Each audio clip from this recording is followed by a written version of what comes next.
What up, Queens and Kings? You already know what's going down this time of the evening. This is The Vibes, a New Wave, episode 19. It's funny that I'm saying this, like episode 19, thinking about exactly where we're coming from. But, yeah, this is episode 19. Bianna, what's popping? Man, I just finished. Well, didn't I finish cooking yet last time? The last episode. So I just got done cooking right now. One of the hyenas, he go be a kind of a guest with us today. Hyena Trey. We got C over here. What's popping? I don't know if y'all heard that, but he eating right now. So, but he's gonna be here like a little host, because not host, like another guest, because the last guest we had was my friend Adrian, right? Yeah. That was on Take My Breath. That show was for Take My Breath. I forgot. But yeah, so y'all gonna be possibly hearing something from him. We don't know, but I'm okay. I feel like a Wonder Woman. Oh, why is that? We stepping into DC? I'm stepping into DC mostly because I don't like the Superman franchise. Everybody can crucify me.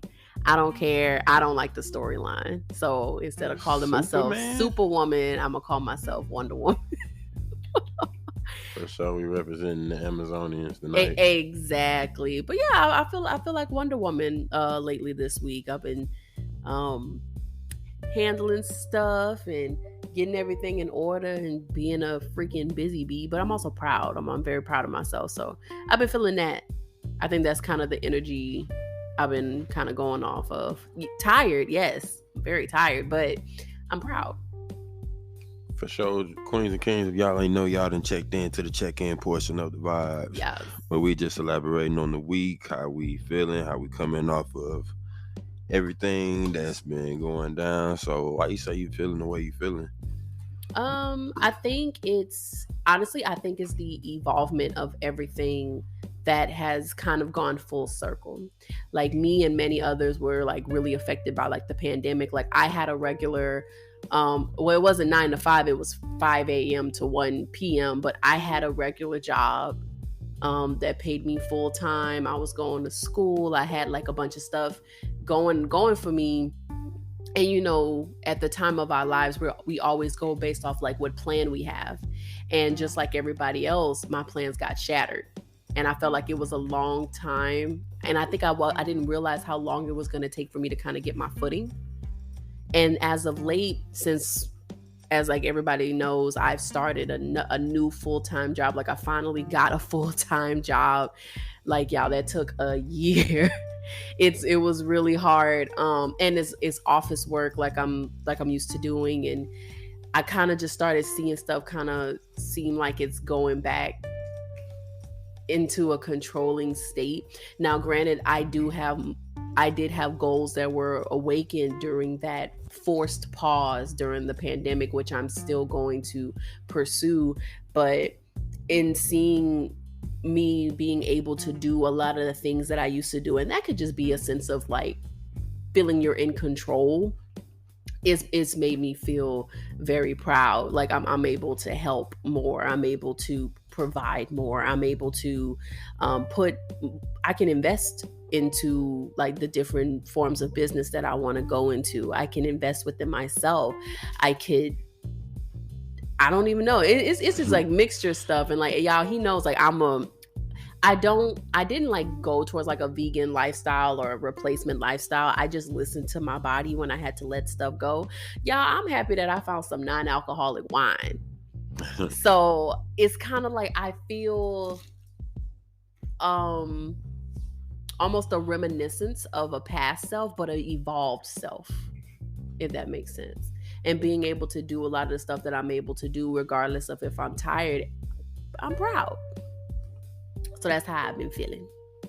And just happy that it's finally freaking autumn time. Like that's my season. I feel like I flourish in that season. I've been telling everybody Houston and went on and turned on the AC. Bro, especially in the morning. Facts. Man. It's bringing out the sweaters and beanie time, y'all. I just bought 2 new cardigans. Word. Man, I'm gonna go get some turtlenecks. I feel like I am the cutest in the fall. I don't dress up a lot in the summer because it's like it's hot. I'm not trying to wear like layers and nothing like that. I'm trying to stay in the house. Trying to stay in the house and stuff. But during the fall, I look gorgeous. I look like a supermodel, even though I'm short. But you know. But enough about me. How about you, Drizzy Dre? I need to bring them back up to this journey you put me on with Lord of the Rings. Queens and Kings, as y'all ain't know, I earned my stripes. I am officially the Black Gandalf. He still got 3 more films. No. You that ain't still matter. got 3 more that films. happened after several years before Lord of the Rings ended. So that's like really a plus. Okay. I'll give him a sticker. Come on, a sticker? No. Like, hit that SpongeBob, that gold star. No. I am who I am. Queens and Kings. And he is the Black Gandalf because he finished it. And I asked him to settle a debate with me. Who was the fucking hero of that damn series? Man, we gotta say it. It's that boy Sam. Give it up to Sam. Frodo wouldn't do shit. Frodo was trash. He was complete trash. That nigga was ready to turn at any chance that he got. They showed that throughout in the first movie too. Like I even thought about it. Like Sam was like that. He was the missile. Yeah. In every scene, like from the first movie to the last. Yeah. And like his loyalty was just like, damn, was how come unnerving. he didn't get that opportunity to. My thing with Sam is because Sam wasn't about that shit. Sam was like, I'll stay my ass in the Shire. I ain't going nowhere. But as soon as Frodo was like, nobody leaves the Shire, and then decides to leave the damn Shire, that's when he was like, well, fuck, I guess I'm going. Because you can't survive without me, which was fucking true. Gandalf. Gandalf on color people time. Man, for real. The way he was late on what was it? It wasn't the Twin Towers. It was Return of the King. No, he was hella late. I mean, like several people died, and I was like, bro. And he was like, "Hey, I made it, y'all." It was like, oh shit, this nigga finally here. Finally, but I kid you not, that character it does not stop. So if and when you do watch the other 3 movies of the Hobbit installments, he's still on that shit. He on some bum shit too, low key, high key, low key. And he old. That man, he can't do the things he used to. I'm surprised they even picked the fact that you look at him. Magneto, yeah. All you see is Magneto when you see that fool. I'm like, damn, that's a hell lot of CGI. Cause he wasn't doing the shit he thought he could do. Man, I just can't. What else been going for you, Gandalf? God damn, man. I'd say coming back into some high energy week. Like, I don't know, after having this meeting, it's a whole lot of reconstruction going on. So I'm just feeling like path is coming real clear now. These Twizzlers, they the new snack of the episode. This dude, y'all, with these damn Twizzlers. First of all, let me tell you about this fool with these Twizzlers. So I see him bust out the bag of Twizzlers, right? And he got the whole bag open, y'all. It's not even like halfway open where you can close it. This dude plans to kill this whole bag of Twizzlers. So I'm reaching, he got the Twizzlers right by the interface.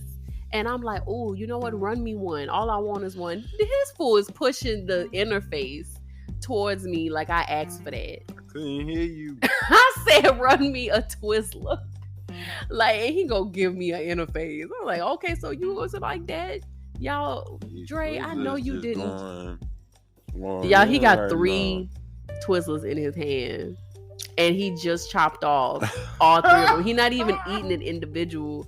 I'm so done with him. Oh, you know how like it's 4? It's 4. Oh, he got 4. Damn. Dre, what's going on with you? I got a sugar rush, man. Ooh, that's all it is. Well, tearing up the Twizzlers ain't gonna help.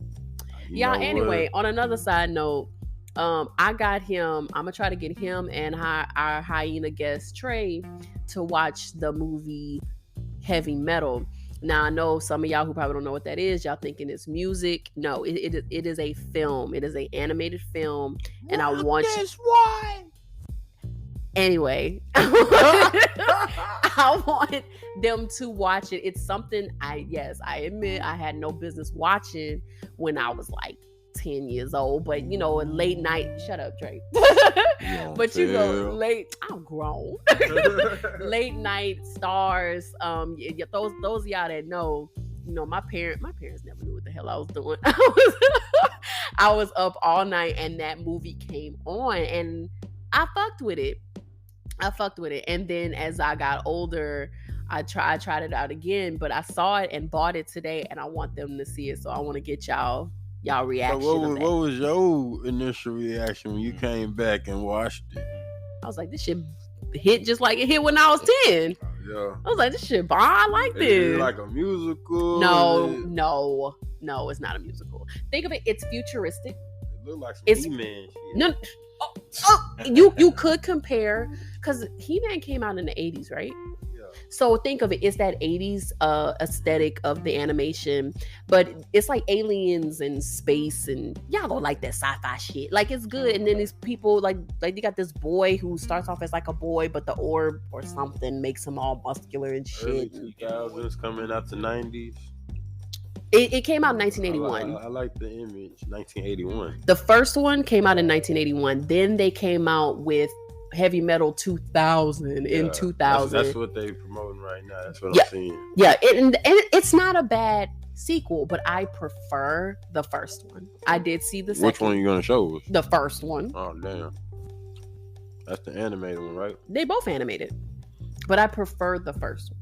It's something about it. It just hit completely different. If y'all get a chance to either put a comment if you know the movie that I'm talking about, or go watch that shit. Now, Prime has the second one available for you to watch for free, which is some bullshit, because they know people want the first one, but they want their money for that. But if y'all get a chance to watch Heavy Metal, the first one, it came out in 1981. It's like an anthology series. Nothing matches. And you should recognize the chick with the big boobs. I'm looking at the graphics of the first one. Yeah. And I'm getting the Never Ending Story. I'm getting Never Ending Story. You could think that. But that I don't know. I prefer that over the Never Ending Story, even though I had no business watching that. Like, you get to watch. I remember I saw like some animated nipples. I was like, ooh. Oh, damn. It was like brown and stuff, and he like played with them. Yeah, it's weird, but it's very sci-fi. It's very entertaining. The aliens are hilarious. Like, I love it. But I'm gonna try to put him on. Right now I've just put them both on, Julie and Julia. Oh yeah, if you know, you know. Culinary film, it's great. You know, I like Julia Roberts. What? R.I.P. Miss Julia. You said what? Like I said her name wrong. Julia Roberts? That ain't her name? No. Oh, damn. You talking about the cook? Yeah. Julia Roberts is an actress. Julia Childs was the cook. Julia Childs passed. Not Julia Roberts. She's still alive. Look. You sound like old boy from that song talking about R.I.P. Betty White. I know she's not dead yet, but that's what you sound like. Damn, I lost my train of thought. For sure. Anyway, our guest here. Let's check in with him. How are you feeling this week? How you been feeling? Full, as you may know, a lot of cooking's been going on, and somebody really tears it up in the kitchen. So I'm full right now. I'm sleepy. I can't guarantee I'm gonna make it to the end of the episode, but I'm gonna sure try. That's what good food supposed to do. I mean, it's your fault. And I bought him some eggnog, y'all. Because his favorite, too. He been waiting for that. As soon as we got up in the liquor store, they had a whole set. He was like, right here. This is right here. Oh, okay. How many you had? I don't remember. Damn. It's that fall season, though. It's that fall season. It's only right. Well, mental health check, baby. How you feeling? Feeling pretty good right now. Yeah? Real optimistic, going forward, doing new things, trying some stuff out. see myself in a better place very soon, very soon. Why don't you promote your current business or the things that you're building right now? What we doing? Ooh, I'm out here making little tiles. Now it's something simple but quite complex at the same time. I take your favorite character pretty much, put them on their fabric background in addition to a little grass tile on the front. So there's a design in the front, prick glass. Then underneath that is the fabric, and then another outside layer is taller grass. So it all comes together really nice. It's all turf. Synthetic, if you will. I don't like the term fake because I ain't never like that. But anyway, yeah, absolutely. We'll post pics. Check it out. For sure. Where will our queens and kings be able to find your work? Yes. Many thanks. So he's gonna have everything up right now. He's in in most businesses when they do the trial phases and they're testing everything out. Mm-hmm. So right now he's trying to implement an exact style that he likes before it's actually released. So it's a lot of testing. But the thing about him and like many of us in our group, if y'all haven't noticed, a lot of people in our group, we mirror each other. We all got a lot of shit going on. We all got a lot of businesses, a lot of things that we're trying to get off of the ground. So don't y'all go see like the item that he's describing very soon, but many more. Like Trey has about I'm dropping my mic. Trey has about 5 businesses that he's about to launch right now. You got an Instagram page, bro. You want to give out to the audience? You ready to debut your Instagram where they can follow, or you just go keep them posted? All right, so y'all know y'all just go be waiting for the pre-launch before the launch. You can do some pre-orders. But no, y'all, we go keep y'all posted. Of course, a majority of everybody in our group is affiliated in, we nerds at the end of the day. So don't be surprised if you see my baby out at a convention. We are going to a con this month, OniCon, if anybody knows about it. Where is that going to be? Galveston? Is it in Galveston, right, baby? Yeah, so it's going to be in Galveston. So I went to my first con when I was I was still in Louisiana. I think it was called CypherCon in Lake Charles, and that was my first con ever, and that had to be around 2016 or so. And then I didn't go to another con until this year, and Trey took me to Comic Palooza, which was the largest con I ever been to. I missed that. A whole lot of shit was going on. It was a lot. I enjoyed myself. It was really nice. I was really nervous. Your girl's social anxiety was getting ready to amp up, but then I saw familiar faces, like people that I knew from like our friends and groups and stuff like that. So I calmed down a bit. And then we went to a con in El Paso. It wasn't bad, but it wasn't busy. It wasn't packed or anything like that. But I mean, it was a very early con. Like it was at its second year. So I hate the fact that I didn't know Anime Masuri was having a con this year. Oh, they're not? They did. Oh. They didn't promote the best. I noticed that. They didn't. And I still would have went if I known about it, but yeah. Yeah, that's like the first convention I ever went to was Anime Masuri, and I want to say it was like around the same time, 2016. Yeah, I still got so much of my stuff from like my first con, like my Totoro. I got that from my first con. My Death Note book. I got I had bought a friend a Sebastian. No, not Sebastian. From Black Butler, the Jack the Ripper guy. I got her a chibi of that. I got a I ain't gonna lie to you. My normal thought went to Sebastian the Crab. And I was like, Under damn. the sea. I was like, damn, somebody got the crab. I'm so done with you. No, then I went right back to Sebastian the Butler, and I was like, oh yeah, from Black Butler. So I gave, because that was like her favorite character, and I got actually my Nintendo 3DS. At my Smash Bros edition, I got that from there. I'm trying to think of anything else I got from there. I went with a friend at the time, and it was really fun. I thought it was really, really cute. I enjoyed it, especially with it being my first con. It's something I always wanted to do, being like, a country bumpkin. Didn't have a lot of that around. So to actually have access, it was really fun. I think the only disappointment I had, my one memory of disappointment there was they had this section that was completely blocked off of every console ever made, like all the way to Atari. And I got so hyped, man, when we found the PlayStation 2 and found the Sonic Surfers.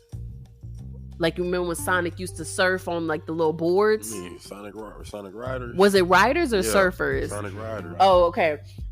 I used to always play that green bird motherfucker. Like, I was always him. What's his name? Quick. I don't know, but I was like, we gotta play this. We gotta play this. You know that shit went low. I was so hurt. I was on the game. Oh, and you said it was PlayStation 2. It was PlayStation 2 that we played that on. And the bird name was Jet. Jet, man, that was my shit. But we did find another game that made my heart hurt, just made my heart just so happy. And it's from the Sonic franchise, Shadow. Shadow is my nigga. I love Shadow is my favorite hedgehog. The game could have been better than what it was, but Shadow was that name. I love Shadow. Like, Shadow was my favorite. Who y'all favorite hedgehogs? Silver. Silver? Yeah. Sweetie? Silver gave me like Trunks vibes. You felt Trunks? Yeah, he felt like, because he was from like the future and he had like telekinesis. All right, babe. What about you? Knuckles. No, I can see that. Knuckles ain't no hedgehog. Knuckles ain't shit. Knuckles, what you call that? Knuckles. Nah, I like Shadow. Hold on. Speaking of Sonic, then I'm gonna cut to what the episode track choice going to be. Yeah. On Sonic 2, the movie, they cast Knuckles, and the voice actor is going to be Idris Elba. For real? Yeah, I can see it. No, I cannot. I am not. I don't think it's there. No, not at all. I can see it. After seeing him on Hobbs and Shaw, I'm going back to his recent work. Okay. Hobbs and Shaw, you don't hear Knuckles. Suicide Squad recently, you don't hear Knuckles. You don't hear Knuckles at all. Knuckles is not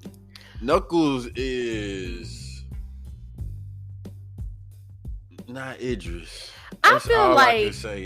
I feel like he could make it work. I'm picturing like a badass with Knuckles. a British. Yeah. No. But hold on. The thing also, remember, Idris knows how to do accents. So who's to say that he's going to do the British? That was another thought. He knows how to pull off an American accent. But you still know the voice of Idris. It's very deep. No, Knuckles is deep. Knuckles is like. Yeah, that's why they chose. Well, okay, who would you have cast for Knuckles? That's a good question. Because since they chose Idris, I'm picturing the actor getting in the booth with his already deep voice. Obviously, he's going to tweak it. Oh, yeah, Idris can probably do it.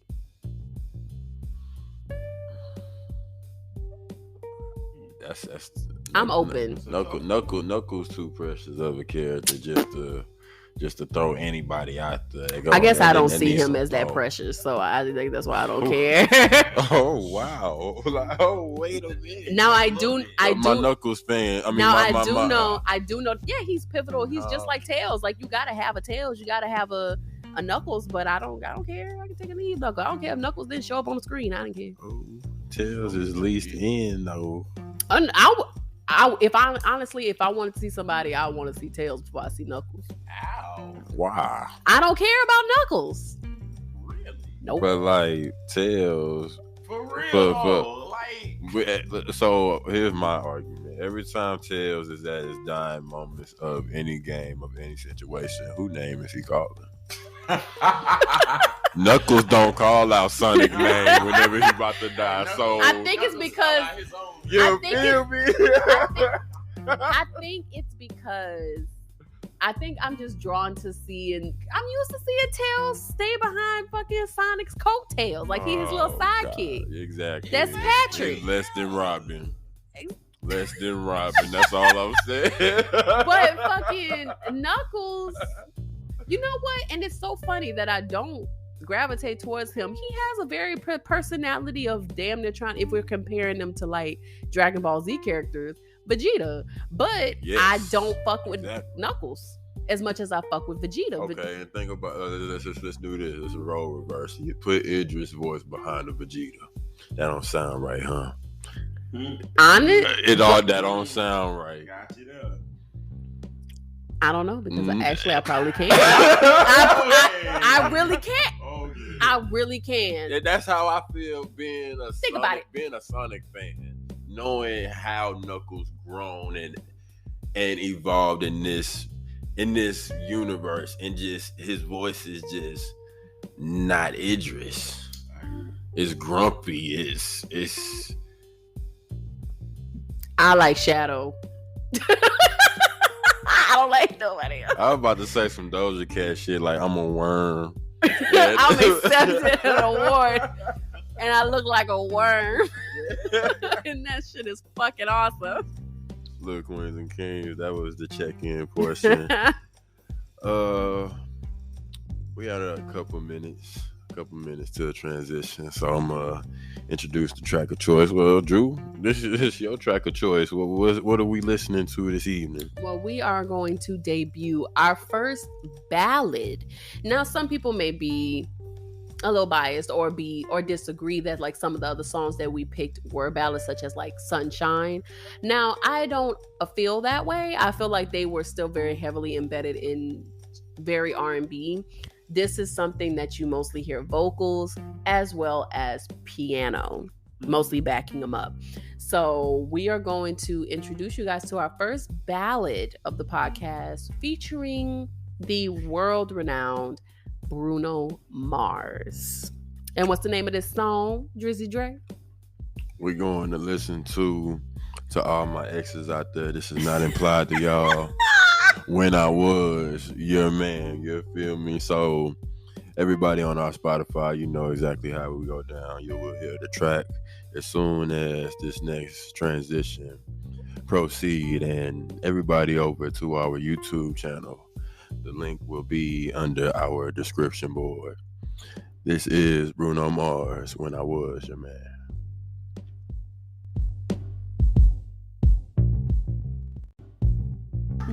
Just let her leave, man. Just let her leave. Okay. So y'all, welcome back, Kings and Queens. We are at our first portion of the commentary where we are going to discuss Bruno Mars, When I Was Your Man. Tell me. When I was your man. Okay, so since you want to sit there and bust out the singing, how did you feel about this week's pick? Take me back 3 years ago, I would have felt all types of ways about this song. I probably would have been like, damn, I never knew this is the song that I needed. Let me leave, let me chunk my deuces and go jam this hoe all the way home. You feel me? I would have felt some type of way about it. But now I'm looking at it for the story it is, and I got my biased opinions, but in general, just speaking music, I like it. I rock with it. Right, in the way that it was constructed and how you came through on the beginning portion of this episode. You said how it was a ballad, right? And like, to me, in its purest, that, and in comparison to Sunshine was exactly an R&B field, but it was more so. It was heavily produced. It was not self-written. Yeah, that part too. which is this. This is you feel this. Bruno is very hands-on when it comes to whatever he releases. Dead ass, and this was personal. Right. Like literally, this song itself was personal, and then coming from events of looking on the release date of this song, seeing how he had a death in the family, and he broke up with a longtime girlfriend. So seeing how that energy was put towards this song, you see how it deserved the 1 billion views, and how the lyrics just connect with plenty of everybody out here in this universe. Correct. So that's why I rock with the track choice. But so what was it that brought this track to the vibes? I was in my feelings. No, let me stop, y'all. No, I do have these moments where I know I talk about, like, I like my K-pop and I like my upbeat stuff and I listen to my heavy metal, but I have my times where I appreciate a good ballad or something with good piano.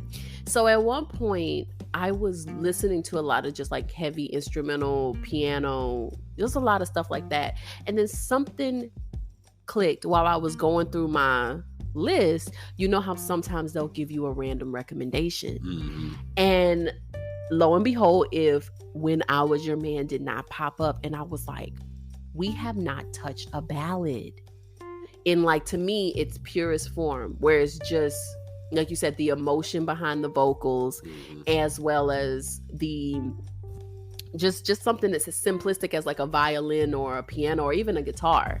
Like, it was so it feels stripped, even though it's still produced like in a studio, but it feels very stripped. I listened to the acoustic version, which I love every acoustic version of a vulnerable song as of this. Mm-hmm. And he's on some strings. You can also it sound like the version that's produced what everybody's known to hear on the radio. Yeah. But going back, which I guess I'm gonna put on during the next intermission, is the acoustic version. You will also hear it's damn near the same rhythm, the same feeling, and just a different instrument.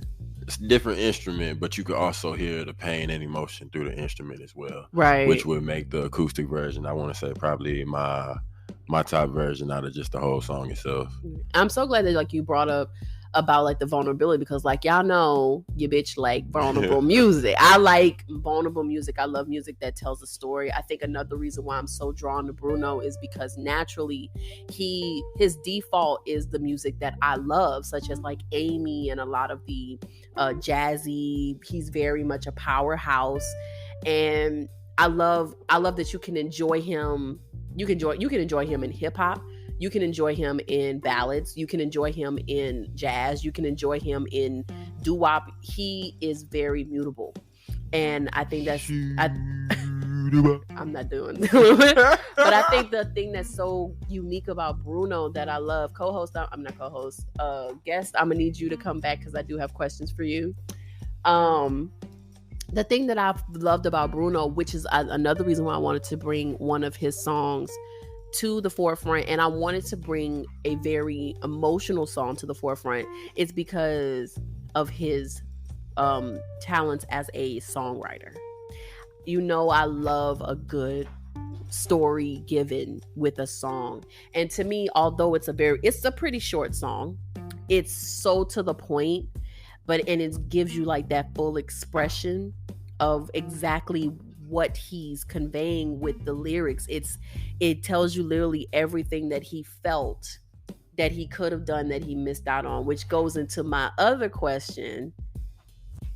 Have you ever either been in a relationship where you felt you could have done more, or you felt that you were the one not being fed in that relationship in terms of like the theme that's going on with these lyrics?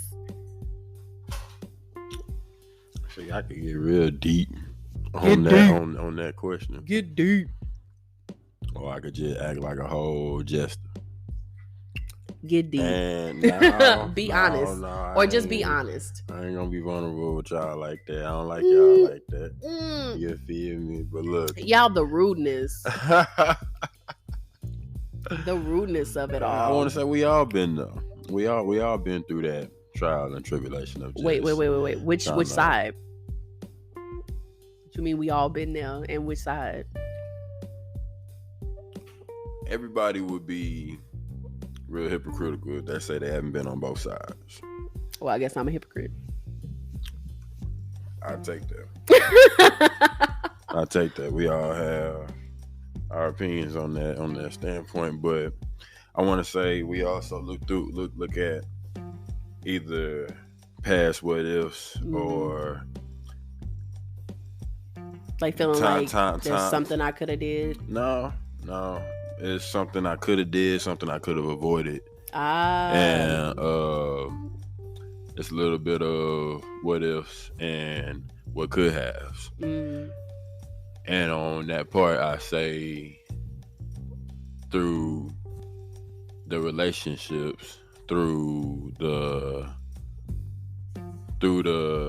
this could have been, and to this ain't really shit. It's like everybody has a role and everybody has a choice that they choose to go with, but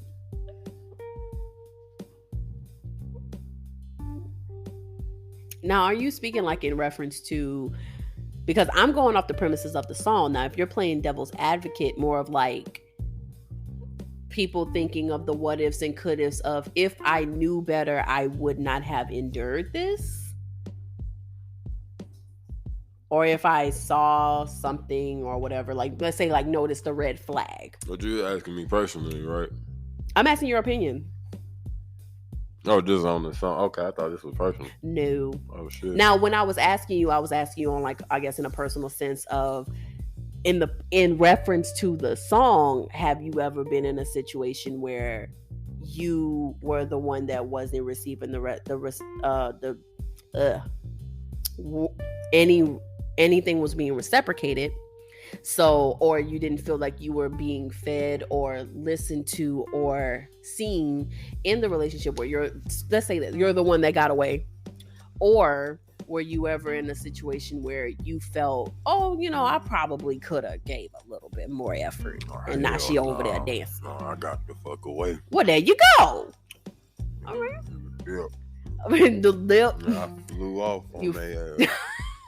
Okay, well, our guest here. How did you feel about the song? I liked it. It was very intimate, personal. You could see and feel the emotion. Yeah. So has there ever been in a situation that you reminisce with the song, and on which side did you feel a reminiscence towards? Choose wisely.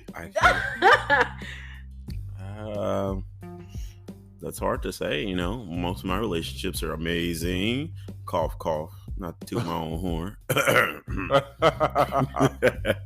Let me stop. I definitely feel as though sometimes there are things that come about that really just slow you down whenever it comes to relationship. And maybe sometimes you just gotta take a hard reset on everything. Take a step back, breathe, hydrate, and re-understand the situation. Okay. But what if what I'm drinking ain't purified?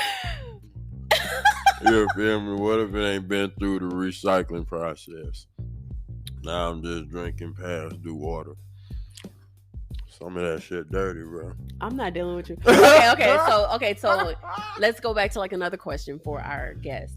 Has there ever been a time where you were in a relationship where you're the one that got away because maybe something was not being fed, or maybe something you needed reciprocation in a sense, or something, or some part of you was not being seen by your partner at the time, so it then caused you to leave knowing that there was better for you? Or have you been in a situation where you felt, I probably could have done a little more effort, and then that person got away? Have you ever had anything of those two that relates more to you? No. Red flag. Red freaking flag. That's a trap. Red freaking flag. I mean, needless to say, all exes that missed out on me, they missed out on a major profit margin there in the future. You feel me? We're not necessarily gonna touch on that right now. we're not gonna dig into that. There have been things where, yes, maybe this ideal individual has gotten away. And I can't admit that I've made mistakes. I've done things not to, we'll say, maximum effort at times. But at the same time, balance. If I didn't feel as though all my effort isn't, you feel like it was brought to you, so you gave what you had to give. It's like you make an effort whenever it really means something. So it's like, hey, if you're not giving me 500%, then I'm not gonna give you 1,000. You feel me? That's how it. I mean, that's just how it is. Let me also ask: have y'all ever asked, or did y'all just feel like a person should know? Do y'all ever communicate that? A person should know. They don't communicate. Words shouldn't be necessary there. Period. Seriously. There's a. So you never speak your needs. You just expect the person to know your needs. No, I say exactly how the hell I need to be treated. Look.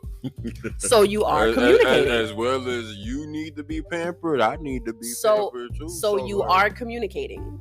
Now, after you've communicated and it's not being fed, that's that subconscious mind feeling in me telling me this is a red flag. You don't need to be in this situation.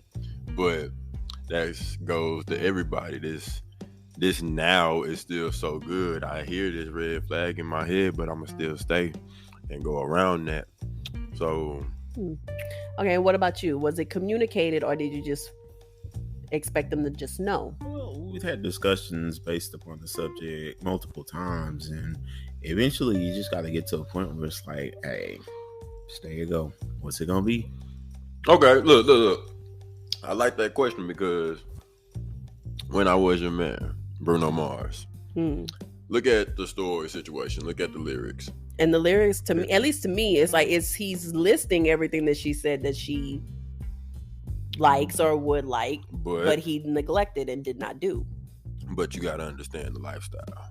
You got to understand where he's coming from. In the beginning, he's the rookie in the music industry, and now he's seeing all this fame. She's the girlfriend now, and she's with him going through this transition of who he's going to be, and he's not even used to this fame. He's getting thrown this from producers. He's getting so many fans. He's taking it how he's taking it, but he's also, I guess, silently putting her on the back burner, which he don't see, but which she do see. And from the things he was saying on the song, which we'll break down like later in the episode, is like, damn, I wish I would have done this. I wish I would have seen that. I wish I would have caught this on time before this fame really venomed me like Spider-Man did. You feel me? And he's regretting all this shit. He's knowing this lifestyle that he chose to embrace. It's like it tarnished something as beautiful as what he had that now she's sharing with somebody else. You feel me? So I would say, because I was going back through the lyrics, and I was like, he just sounds really remorseful to me, as opposed to talking about or giving an excuse of the lifestyle. No. He just sounds just to me, at least from the lyrics, it just sounds pretty remorseful of the decisions that he made caused pretty much that domino effect. Silently selfish on his part. And it still goes back to the part where you just blindsided. You just blindsided by the career path. And that's normal. You got to be a different human being to endure that change, but still stay grounded to who you really are.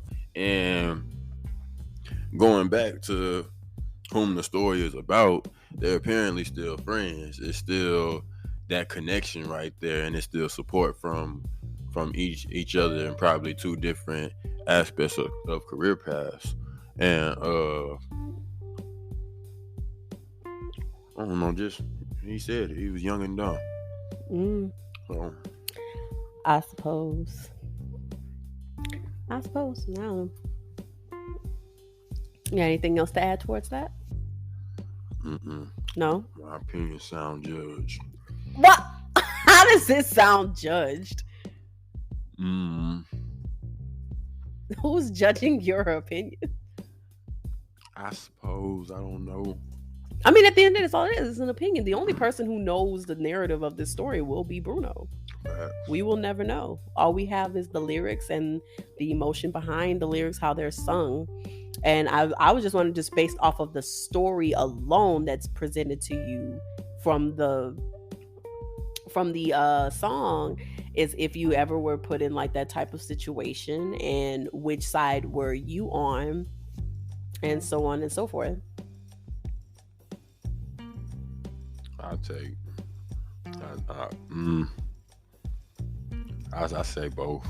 That's it. That's my answer. Like, you feel that in your life you've toggled with at least both. Yeah. Play both sides of the Libra scale. Okay. Okay. Well, I guess like for me, I've always kind of been selective, but then again, I always saw stuff very separately from my peers, so I never was the one to kind of just like I didn't have like a ton of like relationships.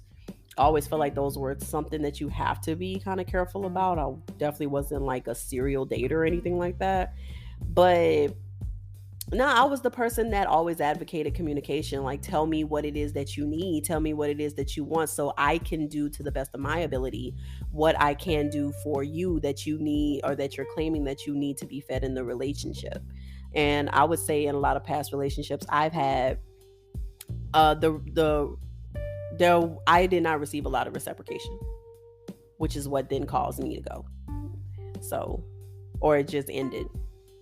Either way, it was all brought to like the person's not giving what I've actively said that I need in the relationship. So I want to say that's why the talking phase need to be extended as long as it can be, because you don't just want to dive into nothing as blind as. There's some people who go through a talking phase for like 2 weeks, and then they're like, "Yeah, I like, don't see y'all, that like shit. y'all don't know, like y'all don't know each other, and like you'll never fully know a person immediately. You're always gonna unravel different layers and different personality traits, because we're all so complex. But yeah, I don't feel like you know a lot in 2 weeks. you don't know shit in 2 weeks. You still got that first mask on in the first few weeks. That's all the time. You always had what I call them, the representatives. This is the customer service rep. Everybody always want to be the representative in the beginning until you actually start to see who that real person is. And you're like, hold on, nigga, what was you selling me in the beginning? Like, right. This wasn't who interviewed.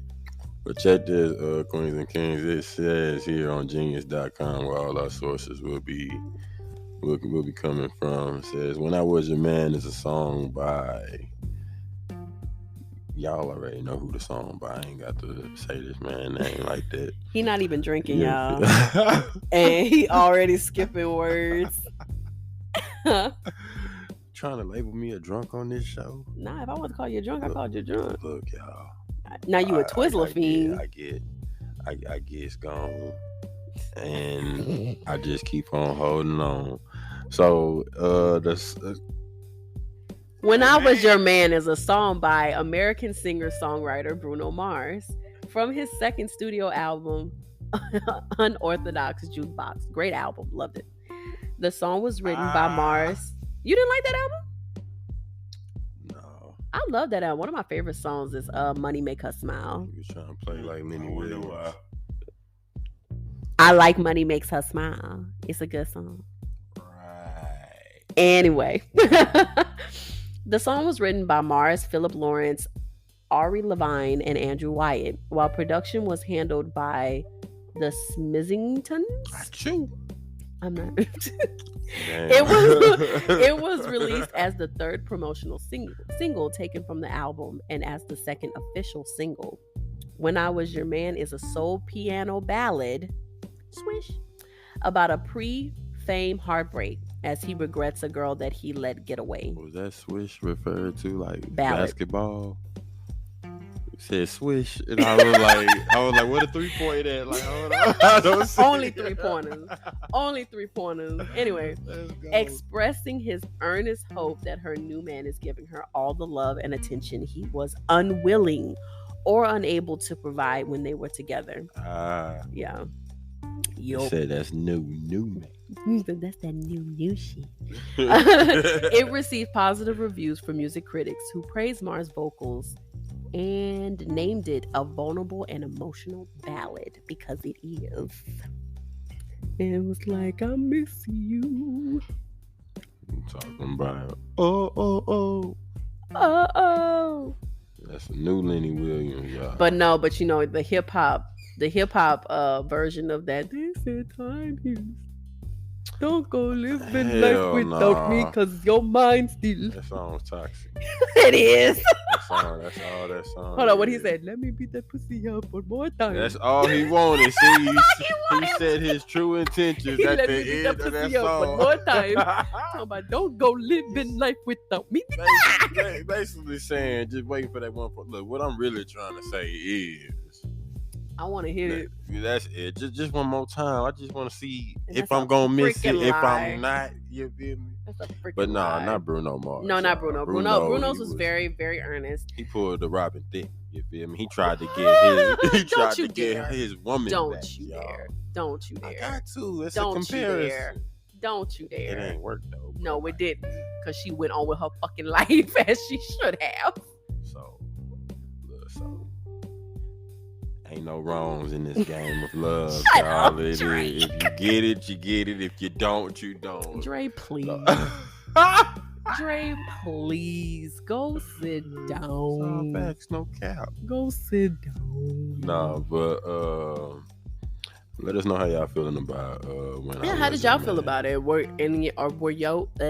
you guys on either side of the spectrum of the song, or did you, like Dre said, feel that in your life you've at least been on both sides of it? Facts. So look, let's dive into verse 1. He comes off to say, "Same bed, but it feels just a little bit bigger now." It's cold. I'm talking about king size, king California size bed. Like, do you sleep better in a big ass bed like that? I would hope so. I do. But look, I feel like same bed, but it feels just a little bit bigger now. Like, that's a joy. That's a plus, my brother. Go ahead and embrace it. You ain't got Holding to that share pillow. your cover no more. No, you just gotta hold that Like, pillow. Damn. You're like our song on the radio, but it don't sound the same. That's a thing. That is dead as a thing. Like, you legitly have that one song, and like every time you hear that song, it just resonates to that person. But I feel like after the breakup, you start to hear that song. It's like that feeling is there. It's a sad You gonna feeling. laugh at And my then song. Next thing you know, it's like It just hit different. Gut you. it do. It, like, as you start to listen to It's it like, and try to oh. dead it to yourself, then you start to feel away about it. Like, Yeah. yeah, I don't even feel this shit no more. Now it's just a song. What song do you have that does that for you? You will laugh at mine. Oh shit! Actually, my song is an anime song coming from Soul Eaters. Okay. It's Style. The closing? Yes. It's Ah. that song. It was always that song because that backstory was just it resembled that song. Like, I will always be here, like this and that. You know, them little Shout out to quote, Soul unquote. Eater. To me, that's slept on. That's a Slept good show. on, but it wasn't finished right. Queens and Kings, look, we're gonna go to a little intermission. We will be right back if it